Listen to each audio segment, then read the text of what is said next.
Good morning again, Masters.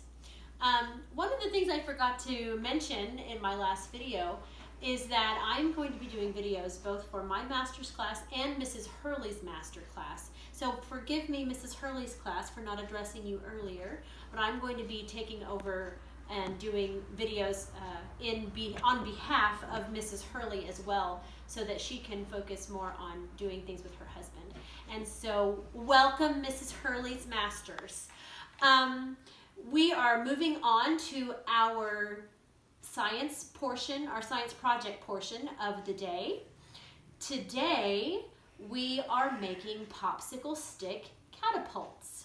Some of the things we want to remember while we are making our catapults are some of our vocabulary that we've learned from previous weeks. Joanna and Amelia, can you guys remember what are two forms of energy? Kinetic and potential. Millie was saying it right. Two forms of energy are kinetic and potential. Good job! Two forms of energy are kinetic and potential. Kinetic and potential. A catapult is all about potential energy and storing up the tension of the potential energy then to create kinetic energy. Okay, so how fast and far a projectile will go is based on mass and the force applied. So does anyone remember what that reminds us of?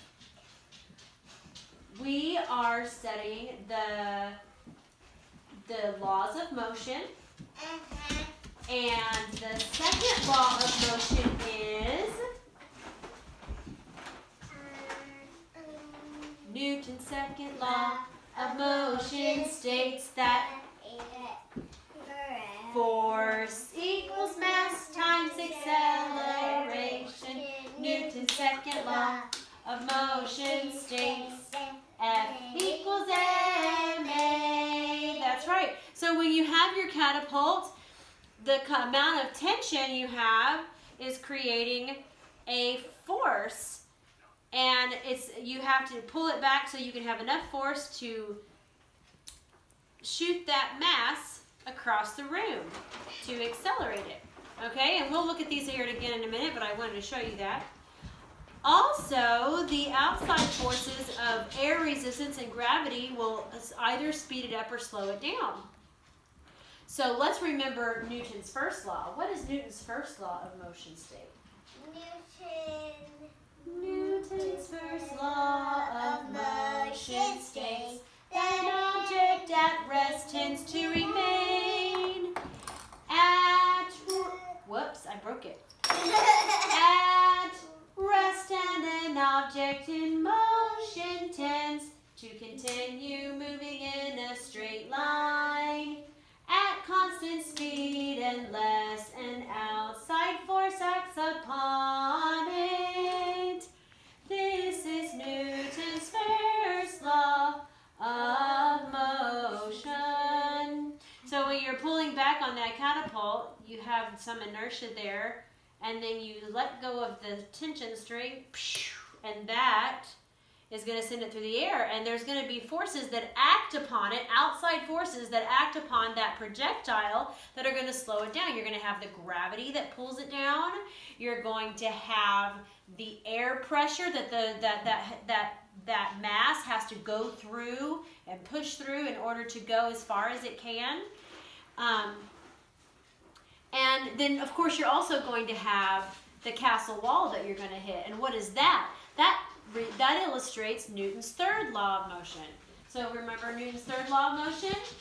Newton's third law of motion states that for every action there is an equal and opposite reaction. This is Newton's third law. For some reason my hair Okay, so we have Newton's third law. So when the mass hits the castle wall, it's going to hit that wall and it's going to shove it out here. It's going to explode it or something. That's going to be the equal and opposite reaction.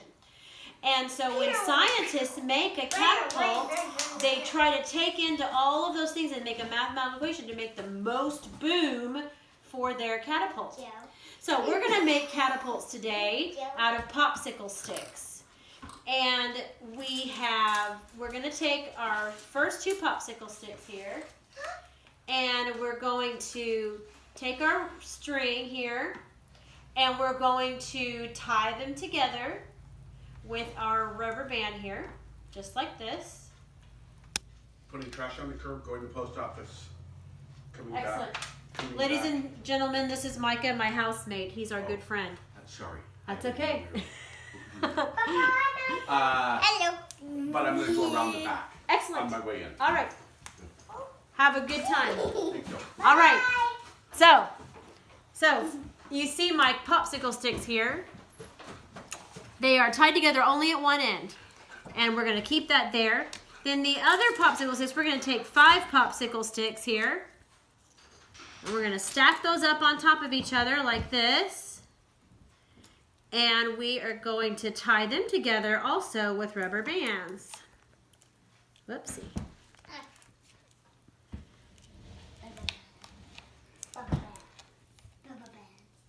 It's falling apart.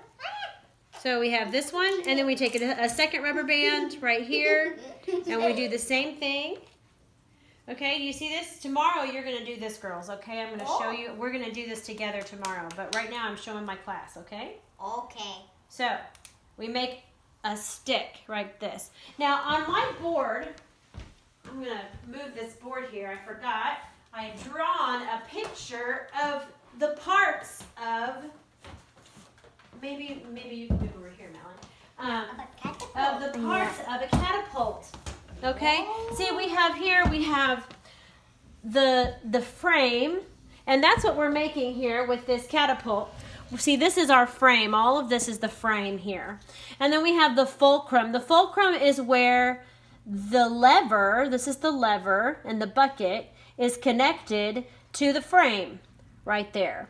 And then you have something that is a string that's going to be taut. It's going to hold tension. Okay, that's where the potential energy is stored. It's storing tension there. And there's going to be a lever of some sort that's going to release this spring so that, see, this is pulled back, and when the spring is released, it's going to fly forward with the spring. The spring is going to fling it forward, and it's going to throw the weight or the payload. Okay, and so this is a very simple catapult that we've made here. Now I'm going to take this. I've got this here. This is kind of the fulcrum. And we've got the lever here. There's our lever. And we're going to put this right here. We're going to make it like this. Now this is going to act as a spring the same way.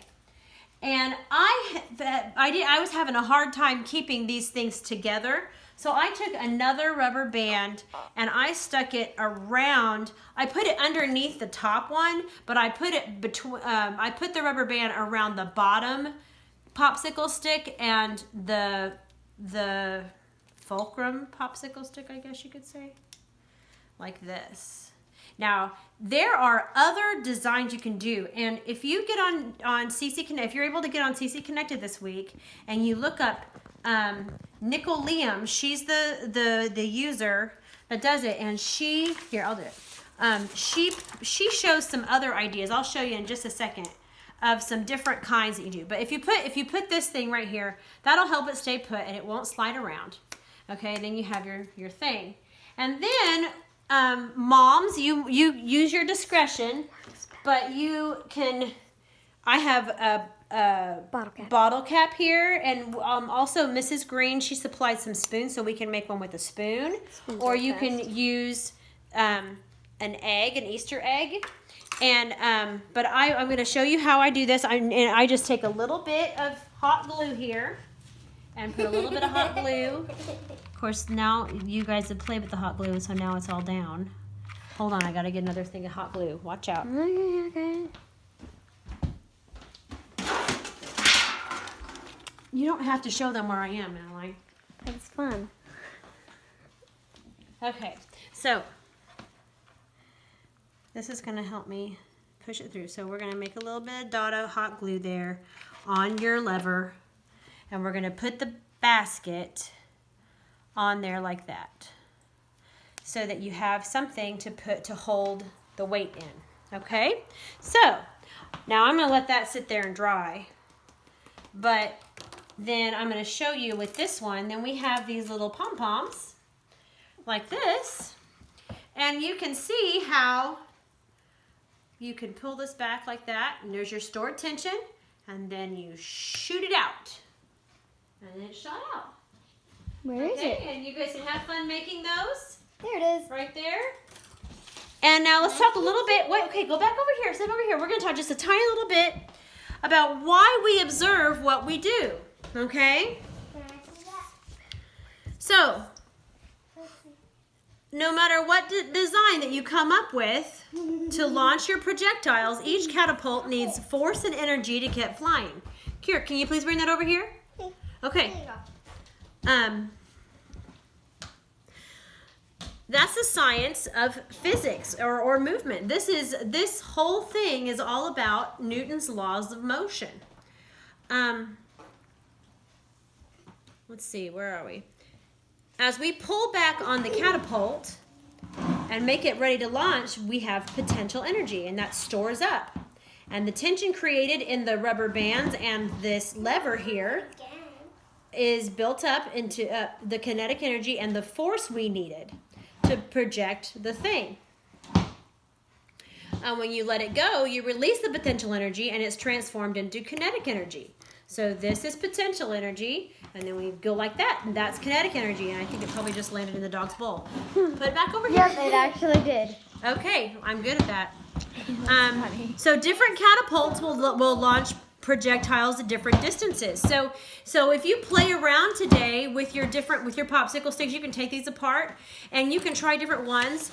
These are some different ones that she has pictures of that Nicole Liam put together on CC Connected, and there's different ways to do this. You guys, seriously. So today, if you can think of different ways and see which one will throw your payload the farthest, okay? Other factors, so some factors that you also need to think of is the mass or the weight of your projectile. And you can try different projectiles and see which one will go the farthest. What if you had marshmallows and chocolate chips? And maybe you could see which one could go the farthest and see if you could catch them in your mouth. That might be a really fun thing to do. Fun. Also, the aerodynamics of your payload. Is it going to be able to go through the air and to shoot through those air particles like we talked about? All right. So this is week 22, science project, popsicle stick catapults. And we will look forward to doing that tomorrow. Have a good day.